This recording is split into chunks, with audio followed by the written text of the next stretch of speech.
구약성경 237페이지 민수기 24장 말씀 볼 차례인데요.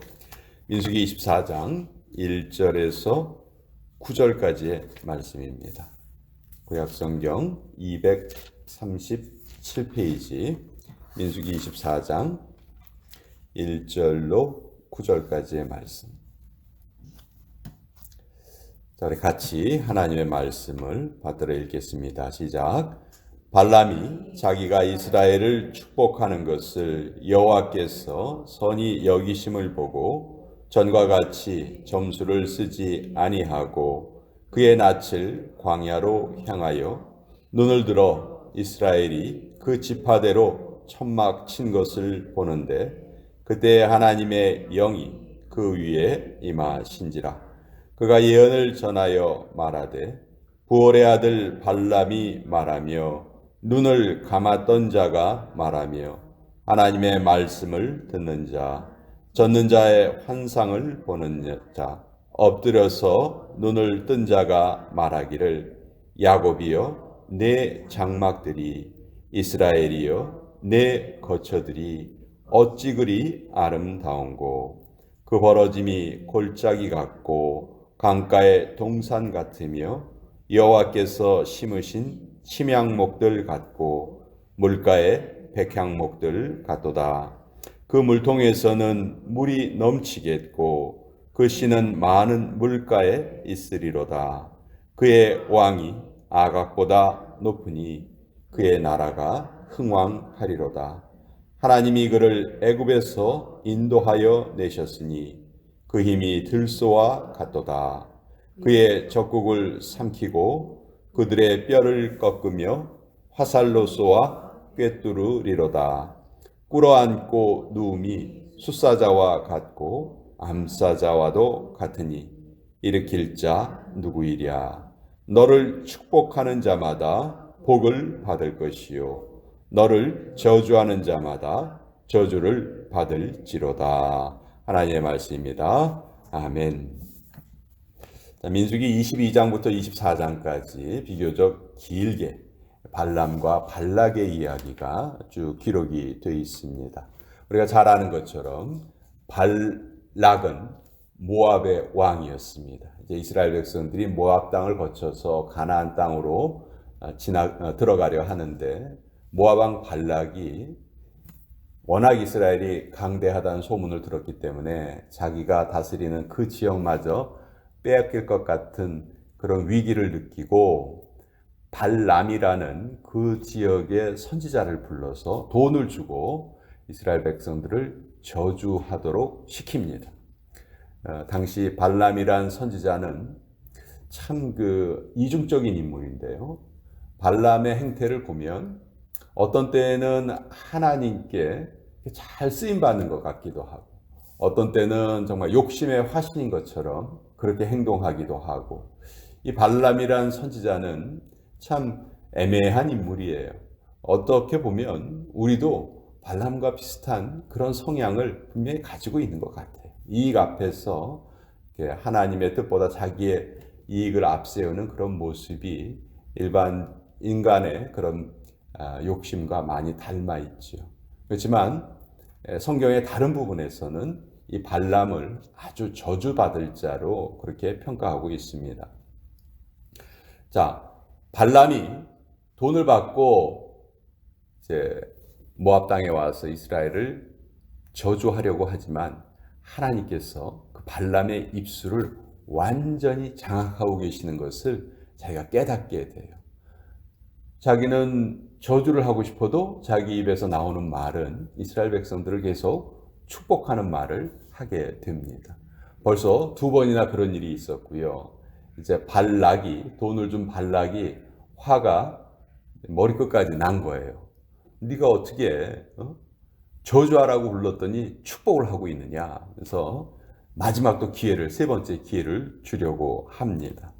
근데 그 세 번째 기회에서도 발람은 이스라엘 백성들을 축복을 해요. 1절에 보면 발람이 자기가 이스라엘을 축복하는 것을 여호와께서 선히 여기심을 보고 전과 같이 점수를 쓰지 아니하고 그의 낯을 광야로 향하여 축복을 합니다. 자, 첫 번째, 두 번째는 사수를 쓰려고 했어요. 점수를 쓰려고 했어요.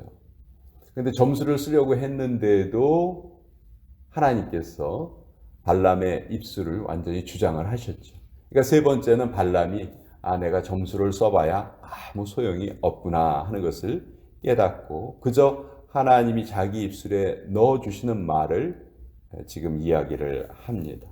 그러면서 이제 5절부터가 본격적으로 이스라엘 백성들에 대한 축복의 말씀인데요. 야곱이여 내 장막들이, 이스라엘이여 내 거처들이 어찌 그리 아름다운고, 그 벌어짐이 골짜기 같고 강가의 동산 같고. 자, 이렇게 이스라엘의 그 모습을 보고 축복을 합니다.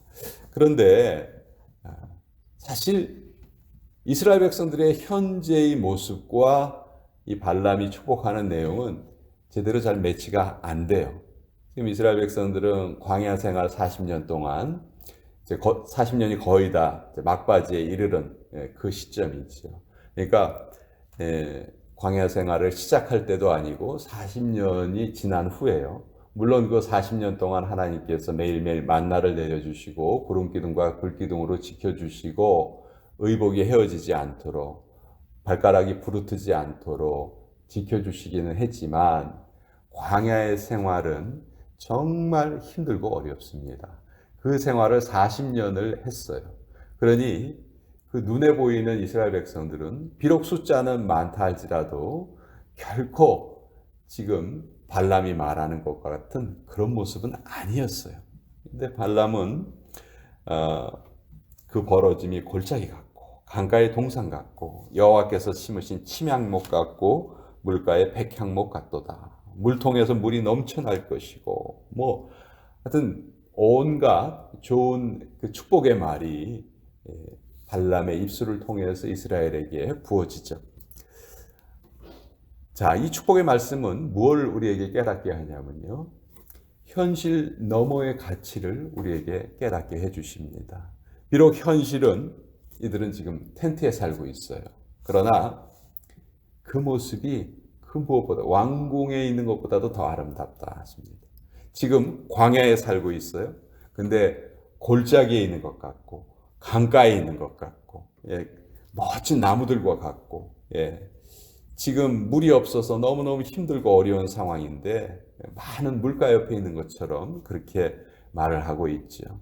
나라라고 부르기도 민망한 그런 그들에게 그들의 나라가 이제 8절에 보면 그 힘이 들소와 같고 그의 적국을 삼키고 그들의 뼈를 꺾고 이런 표현들이 나와 있어요. 지금 이스라엘 백성들의 현실의 모습과 발람의 축복은 너무 달라요. 너무 달라요.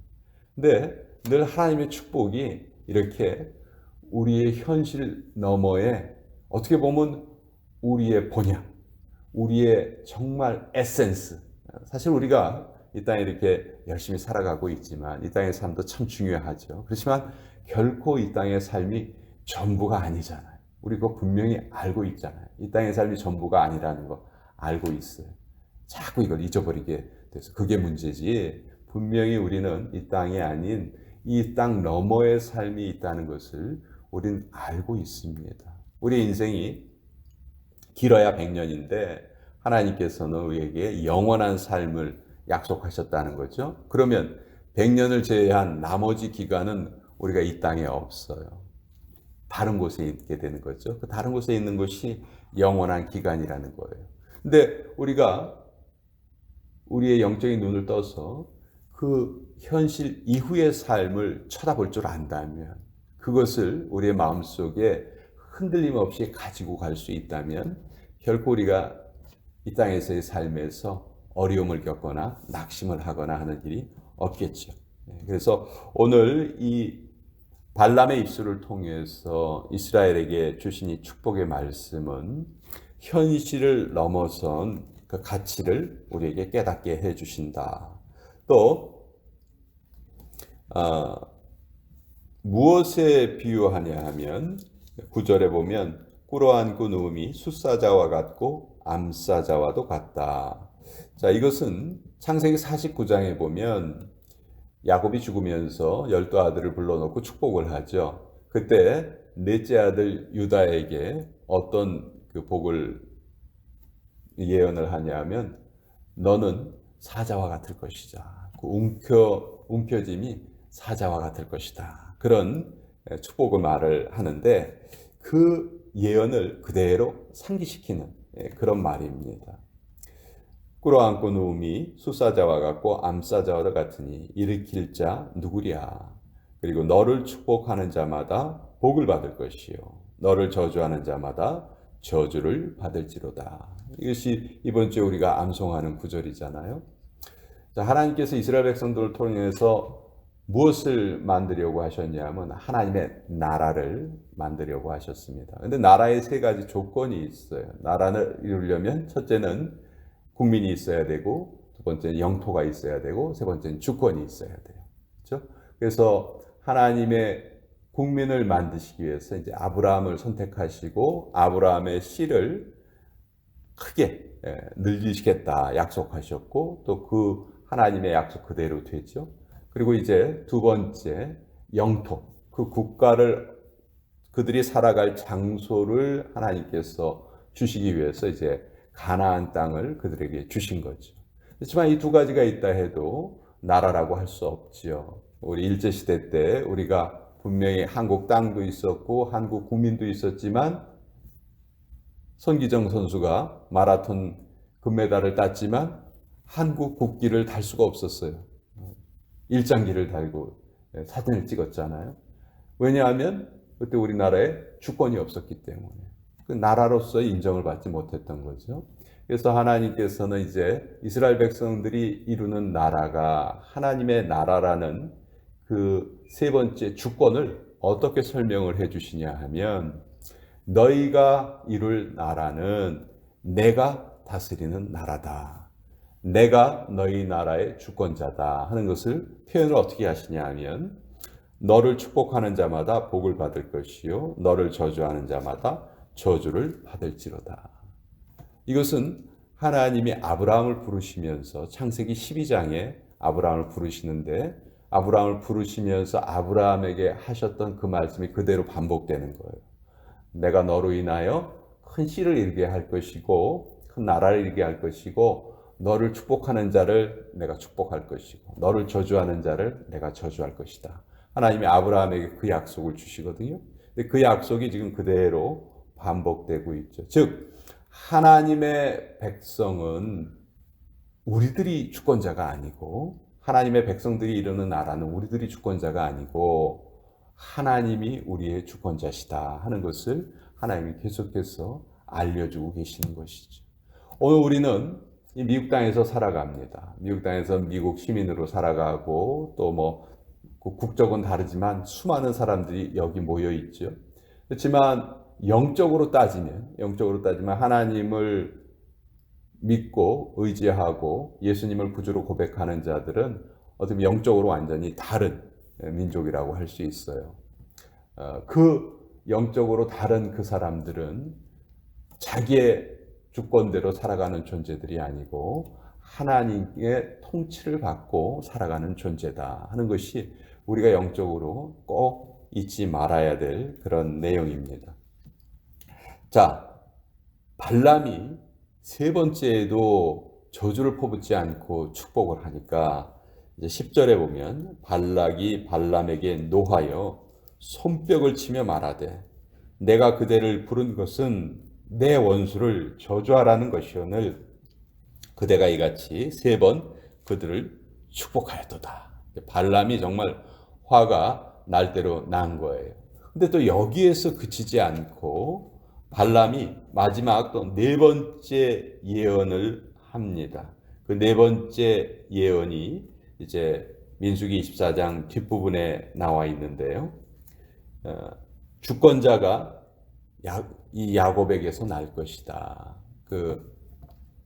이것은 이제 먼 훗날 신약 시대에 이루어질 예수님께서 이 땅에 메시아로 오시게 됨을, 그것도 이 이스라엘 민족들을 그 통해서 유대인을 통해서 예수님께서 이 땅에 오실 것을 지금 발람이 예언을 하고 있는 거죠.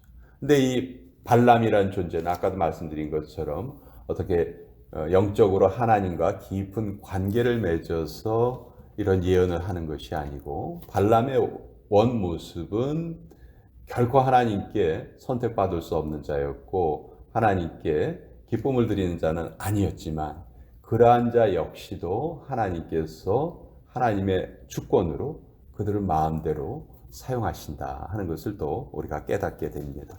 오늘 이 민수기 24장을 통해서 우리는 우리가 어떤 존재인가를 정확하게 알아야 될 것입니다. 우리는 영적인 이스라엘 백성들이죠. 우리에게 늘 현실 너머에 그 또 다른 가치가 우리에게 주어져 있고 우리는 그것을 믿음으로 바라면서 살아가는 존재다. 히브리서 11장에 보면 믿음의 정의가 나와 있습니다. 믿음은 바라는 것들의 실상이요 보지 못하는 것들의 증거니라 이런 말씀이 있죠.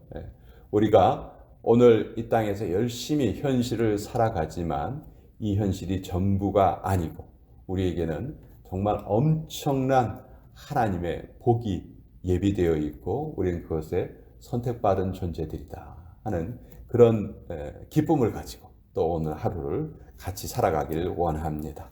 자, 오늘 이 말씀 같이 나누어 보았습니다.